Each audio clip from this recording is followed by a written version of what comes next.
Perfect. All right. Well, welcome. My name is Lori Barr. I'm the co-founder and CEO of Raise the Bar. I co-founded Raise the Bar alongside my son, Anthony, who is now 32 years old. Raise the Bar is inspired by our mission. I became a young single parent when I was 19, entering my third year of college.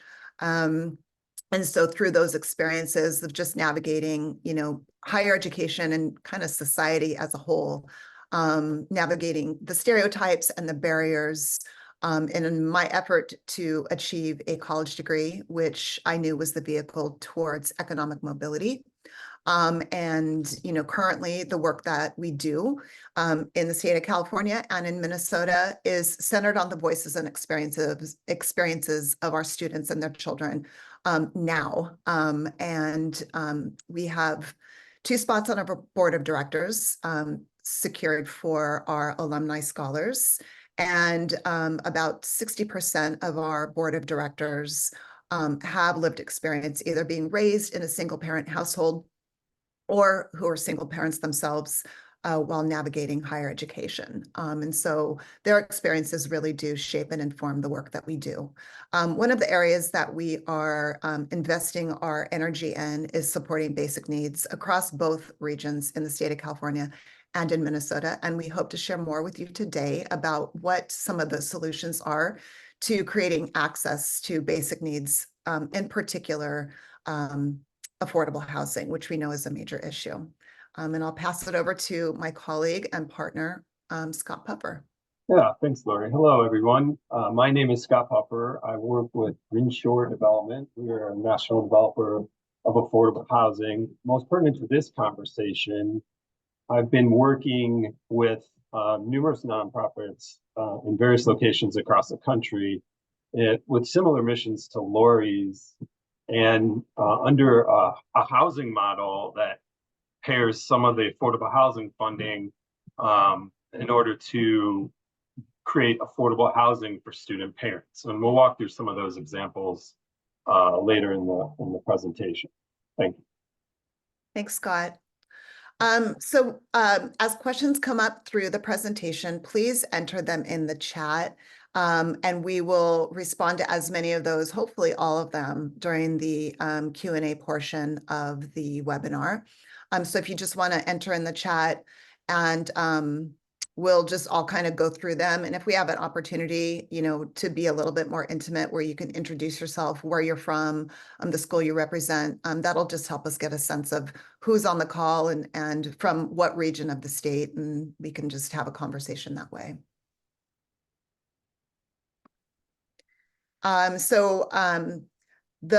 The first portion of the presentation is just kind of an overview of Raise the Bar's programming. And because most folks on the call are very familiar with the state of accessibility and basic needs across the state of California, I'm not going to spend a ton of time because you're all very familiar with the work and the challenges that our student parents face. I just wanted to kind of level set and allow an opportunity for you to get to know us a little bit better. We have been operating for 8 years in California and in Minnesota. California is our home base. I'm born and raised in Southern California. And in Minnesota, because in 2014, my son Anthony was drafted to the Minnesota Vikings and spent 8 years of his career there, and wanted to invest in the community that was investing in him, which is why we're there. These are some of our participants over the 8 years. And our mission is very simple. Excuse me. We aim to increase opportunity and economic mobility for single parent students and their children through higher education. So our work is approached through a 2-gen lens, supporting the parent and the child simultaneously so they can achieve whole family wellness. And we do consider ourselves, as a nonprofit, leaders in the student basic needs movement. We know the data, is all reflective of, what drives the work that we do, in that, we believe that education can break patterns of poverty for multiple generations, that when a child is watching their parent go through school, they are more likely to achieve a higher degree themselves. We also know just the state of, who student parents are, that 7 in 10 student parents are mothers, 62% who are single. And we know that they have an exponentially greater withdrawal rate or stop out rate without earning their degree because of all of the factors and multiple identities that they're juggling. We also know that single mothers are at the intersection of other marginalized groups, women of color, first gen, and experiencing low incomes.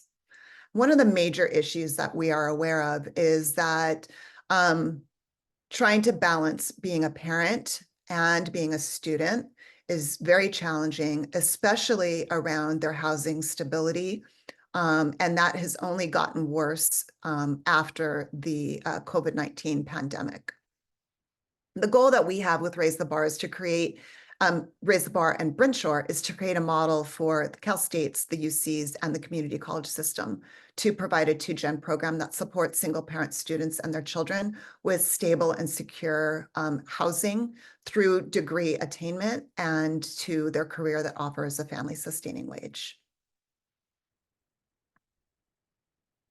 Just briefly, the model that we employ, we have 3 main programs. All of the programs provide one-on-one coaching, financial assistance in one of 3 forms, be that a scholarship, a rental or basic needs subsidy, income-based housing in one of our branded facilities, and access to emergency grants, and participation in our workshops, networking events, mentorship, community building experiences, all around academic and career pathways, parenting, and financial empowerment.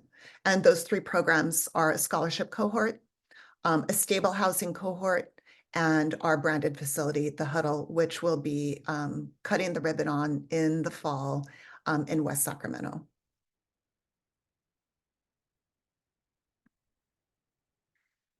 This slide just explains a little bit more the distinction between our stable housing cohort, which is essentially the cohort of scholars who participate for a 2-year period where they receive the basic needs subsidy.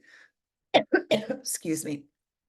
And that's currently operating in partnership with Long Beach City College, with Pierce Valley and Mission colleges of the LA Community College District, and with a technical school in Minneapolis. And then the other housing program is the Huddle, which is an affordable housing program, 18 units, and families who are income qualified and meet our other preferences, be that enrolled in a post-secondary institution or certification program in the region, being the head of their household, or being the primary care provider for a dependent minor. They can apply to live in the housing, again, through degree attainment. So they could be in a community college, let's say 2nd year, and they can stay in the place through their 4-year degree attainment until they have an income that exceeds their affordable housing, and they are able to move on to independent living. It's a very unique project. It's modeled after a national model. And so we've had the benefit of learning from others and applying those lessons learned so we can be effective supporters of the scholars who are the leaders of their own lives and have a safe place to lay their heads. And this is just a slide of one of our scholars in the stable housing, the scholarship cohort in Southern California. And her story is quite remarkable. She's been not in the stable housing, but the scholarship program, and is set to graduate in the fall. And this is another one of our scholars who is in the stable housing cohort. And Melissa shares that prior to being a part of the stable housing cohort, she was staying on family members' couches, and did not have a place for her and her daughter. And she shares that being able to be a part of that program has improved not just her relationship with her child, the sense of safety and security, but also her ability to be successful as a student.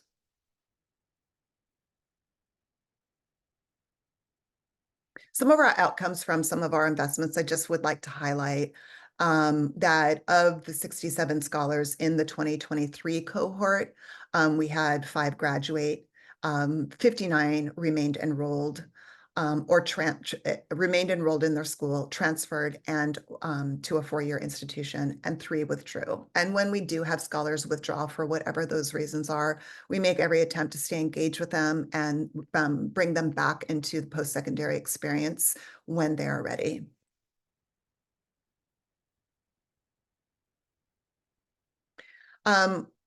One of the reasons that the stable housing cohort is so successful is because of our community partners. And we are always looking for innovative, fearless leaders who will work with us to create spaces for us to be part of their campus, resources for their student parents, particularly their single parent students who are also participating in programs like EOPS, CARE, CalWorks. And so one of our key partners in Southern California is Dr. Mike Munoz of Long Beach City College, with whom I was just having dinner last night, and with the mayor of Long Beach. Super supportive of our program, and that's what we look for when we look for partnerships. And then onto the really exciting part, which you can see on the screen, a rendering of the Huddle on 5th in West Sacramento. It is an 18-unit, almost done. We do a punch walk later in the month. This is almost a perfect depiction of what the unit looks like, built from the ground up. There are 2-bedroom units.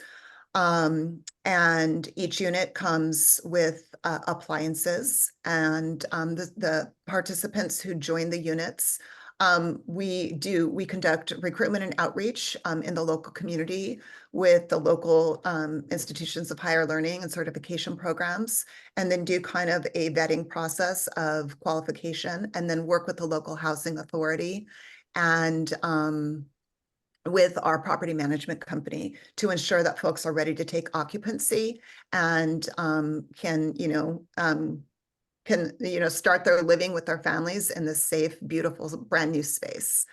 Like I said, we will be leasing this up this fall, so our first tenants will take their spaces in October, and we'll be able to stay as long as they are remaining in school and meeting the requirements through the state, through the county, and through Raise the Bar. And now we'll get into kind of the meat and potatoes of how we make this happen. Great, thanks, Lori. And hello again, everyone. So I'm just going to go through a few slides, some examples of projects, and really our goal, which is simply to expand on the Huddle example in California, but also this national model that we'll talk about, which is Family Scholar House. Raise the Bar is an affiliate of Family Scholar House, meaning they're separate nonprofits, but relying on Family Scholar House, who's been working with this population very successfully, HUD awarded for over 15 years. So a lot of, you could think of it like borrowing the business model and the data and the process documents and ensuring success through sort of as this program moves forward in California. Cool. Thanks, Lori. So really, this is a real estate development activity with supportive services that focus on this population as being primarily single parents. And so what that means is there's the real estate development side, obviously the financing, but there's also the services side and the mission and ensuring the families that are in the program have the greatest opportunity for success. So the puzzle pieces, I've kind of outlined them here. You need a service provider. You have one wants to Raise the Bar. A developer, that could be Brinshore. There are also other developers in the state. There are post-secondary education partners. This is where you all come in, really. And I'll talk a little bit more about that. Local support champions, suitable site locations. So we're looking at projects in the 40 unit to 60 unit range. It could be a little smaller, they could be a little bigger. But what that translates to is about, depending on how urban the site is, it could be as small as a half acre or as large as 2 acres. A housing authority participation, I'll go through that in a little bit, but we utilize project-based rental assistance, or in this case, PVVs, project-based vouchers, and we help the families get on the local housing authority list so that their rent, their housing expenses can be paid for through the project-based rental assistance. And of course, early childhood education partners. There are models with Family Scholar House that include early childhood education on site. That is absolutely a possibility and one of our goals. It just really depends on what the particular location needs. If it's proximate to a campus or on campus that already has childcare, maybe that isn't necessary. But early childhood education is a significant part of what we're trying to do. So a little bit about how it works, at least from the who and the what. Participants or parents or families are income qualified, typically Pell eligible. The financing sources we use that I'll go through utilize sort of an area median income or percentage of area median income to qualify, and that's typically 60% of AMI or less. We can also implement preferences such as trauma from domestic violence, housing instability, minor dependence, post-secondary enrollment, and program participation. So you combine all those together and you sort of get this short list of families that are would qualify and could benefit from this program.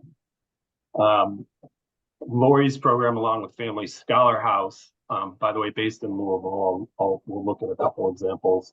They have a pre-residential program. So while someone's waiting to be housed effectively, they are meeting with Raise the Bar in this case, and Raise the Bar supporting them even before they enter the housing. I mentioned qualifying for rental subsidy through the local housing authority. These are all 2 or 3 bedroom apartments with 1-year lease agreements. The best comparison I could say, this is sort of like family housing. These are 1-year leases, apartments, kitchens, bathrooms, bedrooms, everything, just like a normal apartment would be. And then finally, residents sign a program participation agreement with Raise the Bar, and depending on the location, that's typically voluntary, but could be required as well. So how we finance these, and we'll certainly hold more questions, but this can be financed using federal, state, and local resources with minimal or no contribution by the educational institution, other than potential helping us if there's any locations on campus or your post-secondary institution owns some adjacent land that could potentially be developed. Some of the sources of funding we use, it's a plethora of acronyms, but I'll just kind of go through them. Federal Low-Income Housing Tax Credit, which you may be familiar with. There are state versions of the same in California.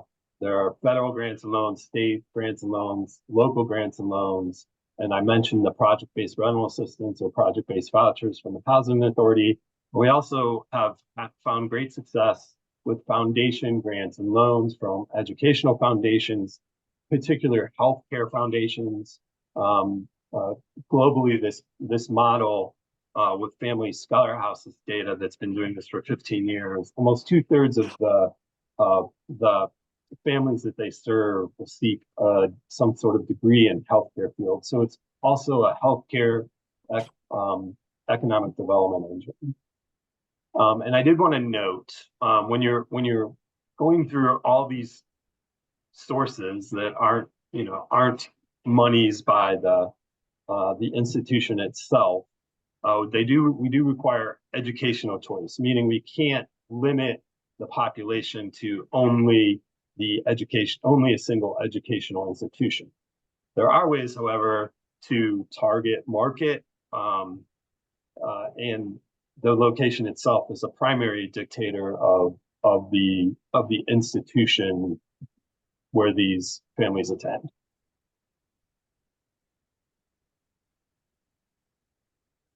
So a few examples, I'll go through this quickly because I have deep dive into a couple. We mentioned in West Sacramento, the Holler on Fifth. This is our first partnership in California, the first of its kind in California. And this, as we mentioned, this was financed entirely.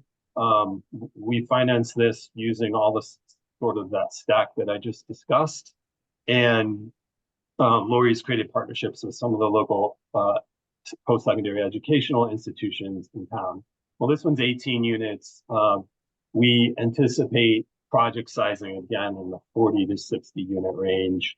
Other examples that I'm directly involved with are in Arizona, we're building and actually starting construction this month on Phoenix Scholar House, same model, that's 56 units. In Texas, we have Houston Scholar House. Family Scholar House happens to be based in Louisville, Kentucky, so you'll see a lot of Kentucky examples in here. In Ohio, Cincinnati Scholar House, Covington Scholar House. There are some on-campus versions of this as well. On campus, I'll describe a little bit more how we work that out. But Elizabethtown Community and Technical College, the University of Louisville, they're in Louisville. Spalding University has one on the campus, and we're getting ready to break ground on in Sellersburg, Indiana, on the Ivy Tech Community College campus as well. So my point is here, this model is replicable and scalable. If we can put these puzzle pieces together, we have an opportunity to create more of this type of house. Okay, so first steps, why have we invited you all here? Really, we want to engage in the conversation. If any of this sounds interesting, whether it just be the services that Lori provides, or you're interested in exploring the housing opportunities as well, we're really just hoping to engage with you and find out more about your institution and your goals and the families you serve.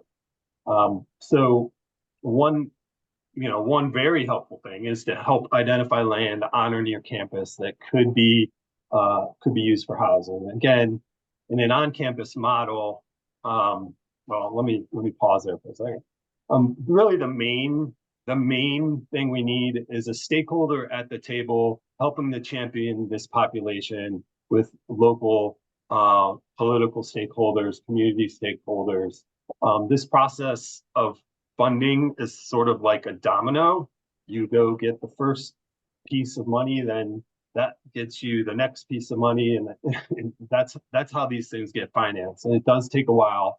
It's probably a 12 to 18 month process to track down all the money and apply for all of it. And much of it is competitive.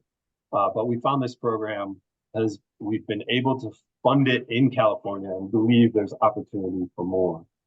And of course, if there is an opportunity for an on-campus version, the project can pay for the land.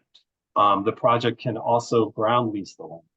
And, based on feasibility, while it's not required, every dollar we can get and reduce land is $1 less we have to go out and raise from those sources. Just some on-campus ideas, parking lots. You may all be using all your parking. There may not be any underutilized land. I mentioned 1.5 to 2 acres. We can ground lease. So that means the institution still has title to the property, and we effectively are renting the ground for a period of time. These do occur in 50 to 60 year increments, but that is a way for the institution, and that's primarily how a lot of the projects that end up being privately developed on campus are done through a ground lease. We can pay up to market value for the land based on project feasibility. And I would note, if you're familiar with it, California Senate Bill 4 allows colleges to bypass zoning for affordable housing. So this is the huddle on Fifth, and on the left you'll see sort of a capital stack. So this project at 18 units cost about 12,500,000 in total. I won't walk through all of these. You can look at them, but this one only had 6 sources of funding. We've had projects that could have 8 to 11 to 12 sources of funding. We really keep chasing the available funding in the affordable housing world until you find a feasible project. And in other projects, Houston, for example, we'll go over. We actually have some foundation loans in there as well.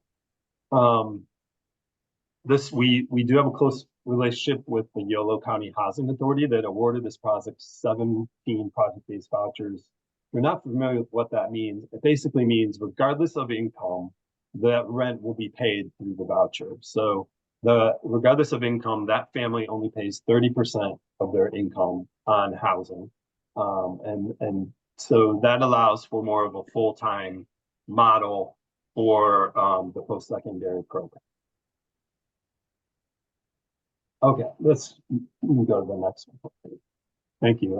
I mentioned the one in Houston, Texas, Houston Scholar House. This one is actually 76 units. It's under construction right now. Costs about $31 million, and it is on campus right across the street from the University of Houston, and a couple blocks from Texas Southern University on light rail. Really great location. Any version of this will be 2 and 3 bedrooms, 3 bedrooms for families that have a little few, more children. Lots of amenities, centralized community center. We have a study room that's adjacent to a playroom. We have a supply pantry. We have a clothing closet. We have art, parks, gardens, sports field in this one. Right now, the pre-residential program in advance of as this gets built is serving 149 Houston families. And again, this is financed with the tax credits, the low-income housing tax credit, some HUD funding, which is CDBG, a Community Development Block Grant, project-based vouchers from the local housing authority, and we do have both an educational foundation and a healthcare foundation providing low interest loans to the project to help it become feasible. And this example in Phoenix, more or less the same concept. This happens to be 56 units right across the street from Phoenix Children's Hospital. One of our first meetings was with Maricopa Community Colleges, and creating that relationship and why we're doing this webinar today. We believe that the post-secondary education thought leaders are really the first puzzle piece to put together in order to start having this conversation. So thank you all for participating today. We can move on to the next one. And finally, our last one here. This is Ivy Tech Campus. This is an on-campus version. This is a family scholar house project. Brinshore happens to be involved as the general contractor. This was financed without a lot of those funding sources. This was purely philanthropy and grants. It is a 36-unit project, a little smaller. It is in Indiana, so your costs are going to be lower than what we'd expect in California. But needless to say, this was another project that was funded, and we'll be starting construction. Well, really is closed, and we'll be starting construction in the next 30 days. One interesting note about this project that it is will be built modular, so it'll be built in a factory in downtown Louisville, off-site, and these modules will be basically 100% finished with appliances and exteriors, and then delivered and placed on the site. This improves construction quality. This will all be like steel, and energy efficiency, sustainability, the lack of mold. I mean, this is a non-combustible product type, something that also could be replicable. And that really concludes my portion. So I'll turn it back over to Lori. Thanks, Scott. So the last slide here, and we'll certainly share our contact information for you to reach out to us with any additional questions that come up, later. If you want to take a quick screenshot, or I can go ahead and stop sharing and we can just pop on over to the questions. Perfect. All right. I only see, we don't have any questions in the chat. So yes, we will absolutely share the slides, mention that in the beginning. So for everybody who registered for today's webinar, we'll send out the slide deck. It will also be on the Raise the Bar website. So you can reference it, when you have time, or if you'd like to share it with somebody, you're welcome to do that as well.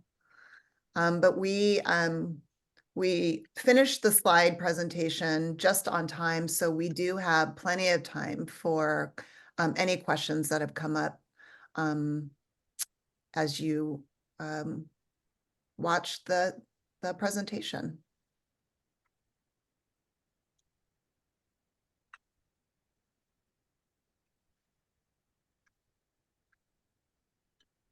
Perfect. So the question is, if a campus is interested in pursuing a housing project, how do we start that? Simply with a conversation. Please reach out to me and we can start the conversation just about your location, and try to get a meeting with the decision makers. So if you're on a campus, really it's getting the senior leadership to the table to learn more about the project, the possibilities for the project, and we can learn more about the campus resources that exist. Our ideal partners are campuses that have a commitment to serving all of their students, in particular student parents, and single parent students truly kind of being the most vulnerable in that they are, students and raising their families on their own. And so we know that we have a better opportunity at achieving success, which for us, we measure by our scholars achieving their degrees. And that's also generally, what the campuses want. They want higher retention rates, attainment rates for their degrees, transfer rates if they're a two-year school. And for us, we measure ultimate success by families achieving economic mobility by securing a career that offers a family-sustaining wage. And so for us to be able to be effective, we know that a campus partner who is value aligned, that we will make greater strides. But that doesn't mean that if your campus does not, have maybe a family resource center or something of that nature, that we shouldn't start that conversation, because we need to start somewhere. Exactly. I'll just add, yeah, I think it really just start the just email us. Let's schedule a time to just introduce ourselves and find out more about your institution and your goals. And that's really as easy it is to start. Absolutely. So the next question is, how do students apply and are selected to live in housing if there's more demand than possible? There's always more demand than space available. And that's a challenge, of course, but, we can definitely achieve scale by, getting, one of these projects under our belt, building our resume, and then demonstrating the efficacy, which we're working on doing. And so students can reach out if we're operating in the region. For example, we're in West Sacramento, and we do have the housing space there. And so maybe all of the units are occupied, but that does not mean that students can't reach out, participate in our programming and our pre-residential programming, and get on the list, because families tend to cycle through the program. An average stay is 3 to 4 years. So while Scott mentioned that they are on an annual lease, they are not asked to leave, as you would probably see in a regular dorm living or family housing, where they stay for 10 months and then have to reapply and potentially move out, right? They don't have to move out when they're with us, as long as they're meeting the requirements. So, but when families are ready to move out, then space, becomes available and a new family can move in. So I would just recommend directing students to us. And we can work with them to either help navigation to other resources in the community if we can't support them, or to get them engaged in our programming. Next question is there assistance for student parents who are currently living in a residence but struggling to pay rent? So for Raise the Bar, we do offer emergency grants. And if they are part of our cohort or stable housing cohort, then they are receiving financial assistance that helps either gap funding, bridge funding, or cover their cost of living on a monthly basis, because they receive a subsidy for stable housing for 2 years. And in our scholarship cohort, it's an annual that they can re-up, and they receive their scholarship on a quarterly basis. So that's the program that Raise the Bar offers. But outside of what we offer, again, we always look for collaborative, and thoughtful partners in the communities. And if we can't support, or we've reached capacity, then we try to direct to another mission-aligned organization who can support the student.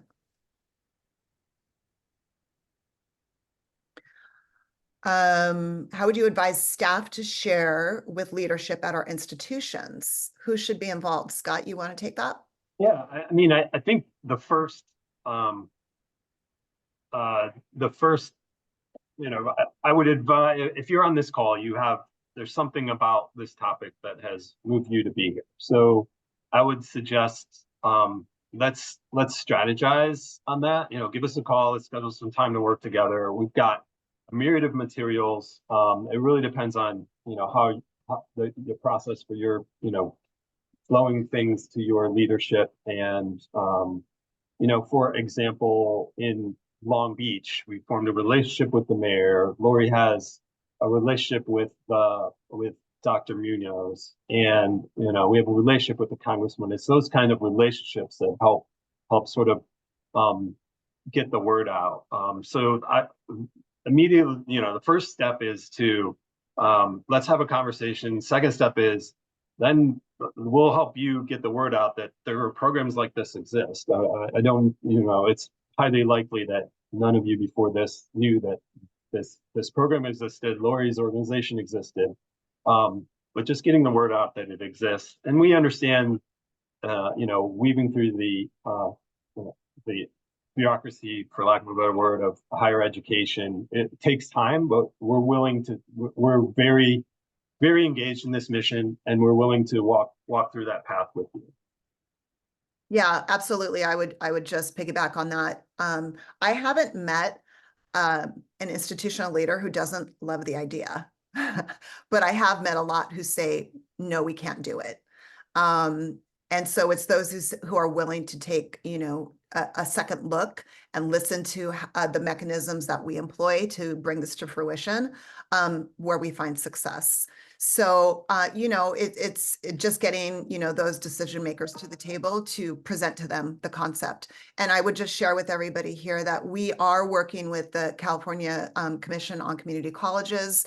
California Competes, EdTrust West. So they're all aware of the work that we're doing, and they're also, efforting getting, the information to the decision makers, be that the chancellor's office, the president on campuses, if you're in an independent, college, to let the decision makers know that this is an absolute possibility, even with the budget shortfall and the challenges that we're seeing across the state. This is still an absolute possibility. So if you have those decision makers on your campus, or you have the ear of a assistant VP, or even the president, please share this information and invite them to listen to a 30-minute presentation with Scott and me, and we are sure that we could convince them that this is worth their time.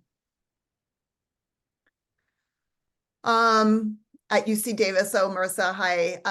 Yes, we're excited about the huddle as well. So specifically, the wraparound services that we employ include so every participant works directly with our whole family coordinator, and the coordinator is their mentor and coach for the duration of the time that they're with Raise the Bar. Together, they work through a program called Mobility Mentoring that's rooted in brain science's anti-poverty program, where they are essentially, working on goal setting and employing kind of the executive functioning skills that are tamped down, when you are dealing with stress and trauma and, ongoing, poverty that, affects your ability just to think long term. That the coach is, trained in that program and then works with the family to set goals. And those goals are in education, career, finance, and family wellness. Family wellness encompasses mental health. And they meet monthly to set those goals, measure those goals, and the family receives incentives for goal attainment. So gift cards, other things that incentivize their and acknowledge their strength and their work towards achieving these goals. In addition to the one-on-one coaching, there's a monthly workshop that is thematic throughout, every month there's something that, brings the community together. And sometimes those workshops are open to the broader community of student parents. Sometimes they're just for the cohort. In this case, the folks who are living at the huddle would be considered a cohort. And then they are working with a financial coach as well. So just looking at things like debt reduction, credit improvement, coming up with some sort of money management, plan.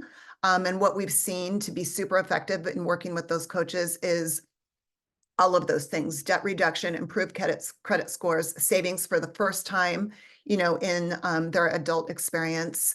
And generally, that then impacts, their ability to perform as a student, improve parenting, child relationship, and improve, academic performance. So that's been super effective as well.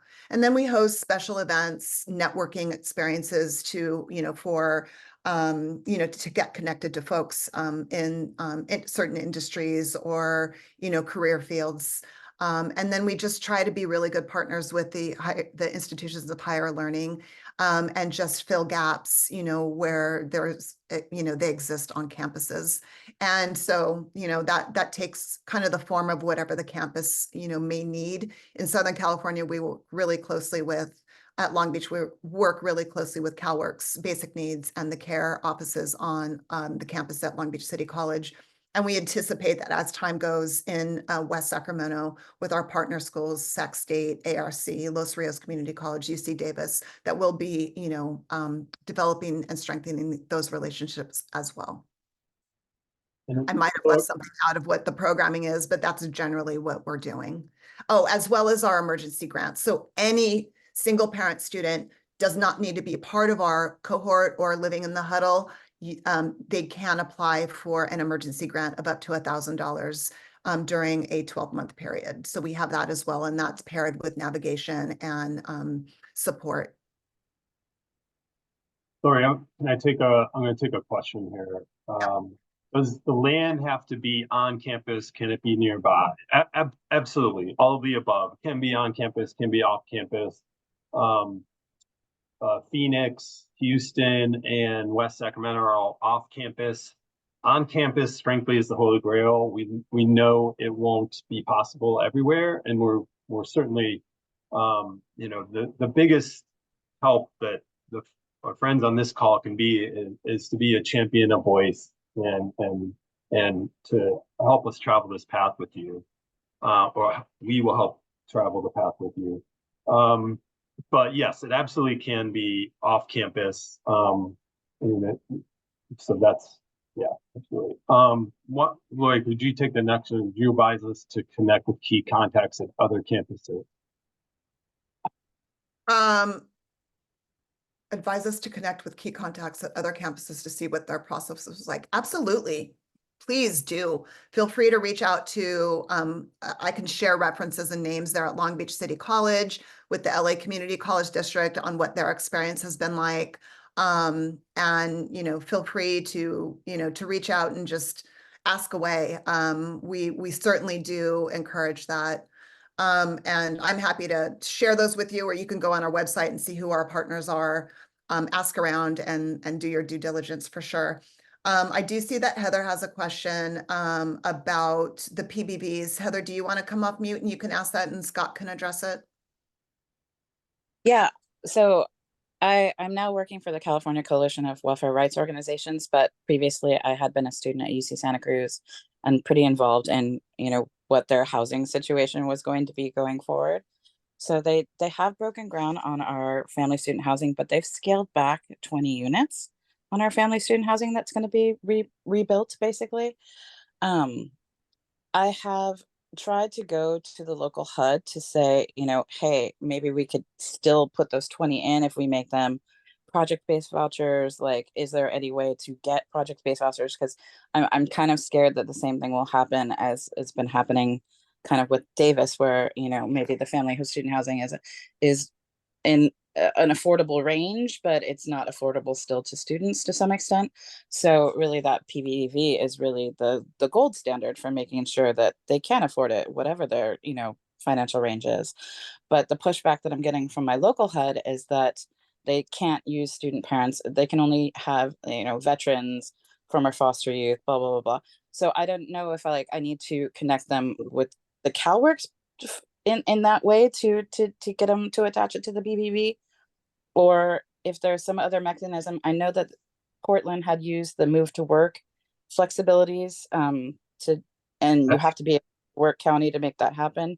But is there, I'm sorry, go ahead. No, I'm sorry. I didn't mean to. I'm like nodding frantically. This is an excellent question. Were you able to finish your thought? I'm sorry. Yes, I'm definitely done. Okay. So first of all, the program model, as we discussed, is a HUD awarded program. The HUD office in, wherever the HUD folks you were speaking with may or may not understand the program. There are nuances with the financing. All that being said, we were able to secure project-based vouchers for the Huddle in West Sacramento.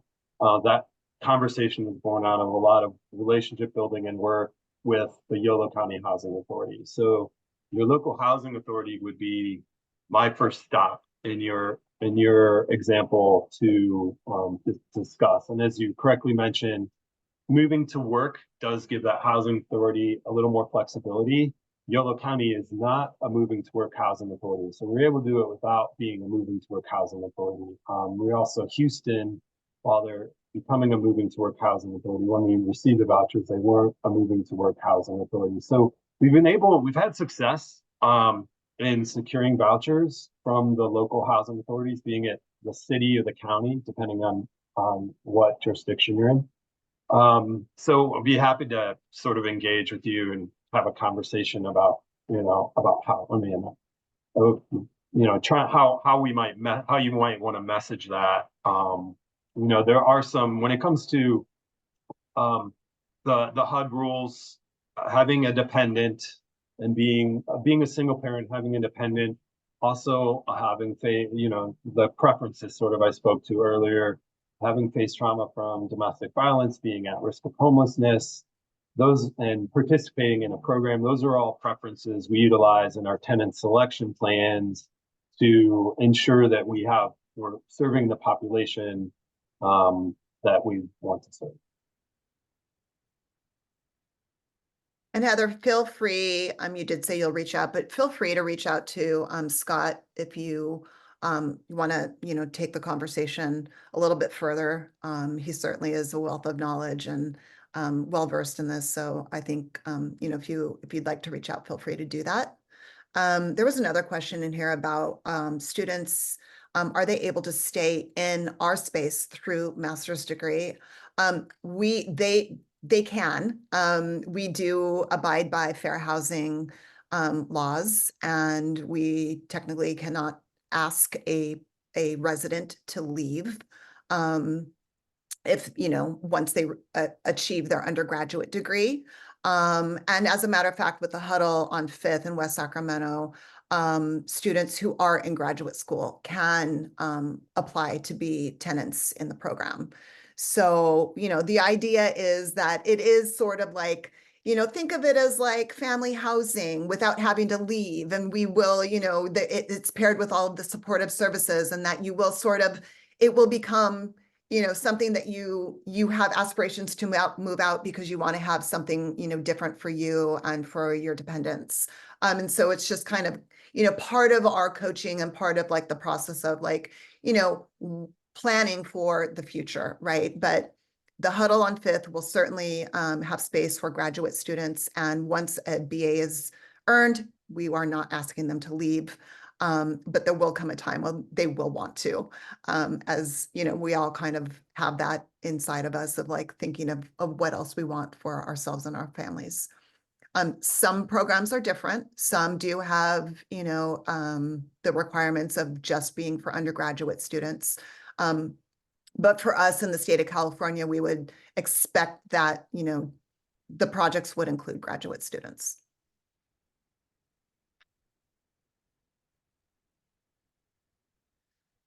Well, perfect. I think we got through all of the questions. So if there aren't any others, just want to let you know again how much we appreciate you taking the time to join us today and to learn more about the program. Please, please, please, I encourage you to review again the slides, go through kind of, the funding mechanisms, knowing that on campus or off campus, we're not asking institutions for financial contributions. We do know that there are funding sources out there for us to be able to do this effectively, but we need buy-in and a commitment from campus leadership and the local community. We don't just insert ourselves in a community because we think we know better, but we really do want to be a part of the fabric of the community and get the support of public officials and the neighbors and the folks who, live and work there. So it does take a little bit of time, but we are committed to that time and to replicating this across the state when you're ready and willing. So thanks again. Hope you have a fantastic day. You can find this on the website or reach out to us at your convenience. Thank you.